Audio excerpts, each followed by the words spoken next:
In today's video, I'm going to teach you how to look up Salesforce error ID. If you've ever seen a Salesforce error message with a short alphanumeric code and wondered how to get the full story behind it, this walkthrough is for you. We'll use setup, debug logs, and a focused view so you can quickly zero in on the log entries tied to a specific error ID. You don't need to memorize anything here, just follow along and pause as needed. Start on the Salesforce homepage. From here, open Quick Settings by clicking the gear icon in the upper right. Then choose the option to open the Advanced Setup area.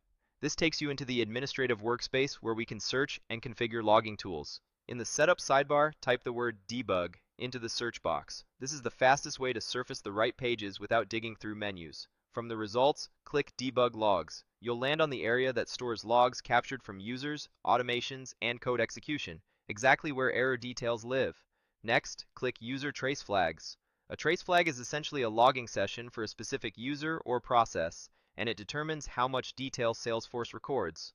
Think of it like turning on a temporary microphone to capture what's happening behind the scenes when the error occurs. Now, edit the current list configuration by clicking Edit. Open the filters, and remove any filters you don't need by clicking Delete. Clearing old filters helps ensure the new view you make won't accidentally hide what you're trying to find. Create a fresh view by clicking Create New View. In the filter or criteria input, type in the exact error ID you're investigating. This narrows your results so you can connect the dots quickly. Click into the view's unique name field to confirm it's set. Salesforce typically autofills a unique API name for the view. Just make sure it's populated and valid. Then click Save. You now have a dedicated view ready to display logs that reference your error ID. To make sure the system captures the right level of detail, click New to create a new trace flag.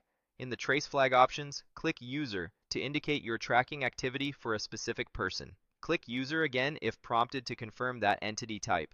Then click into the traced entity name field and use the search icon to look up and select the user who encountered the error. Capturing logs for the right user is critical, since logs are scoped to the entity you choose. Set the time frame for logging by clicking Start Date and picking when you want the trace to begin. Then click Expiration Date and choose a reasonable end time. A short window keeps logs focused and easier to analyze while avoiding noise from unrelated activity. Next, click Debug Level and choose a level that records errors and the context around them.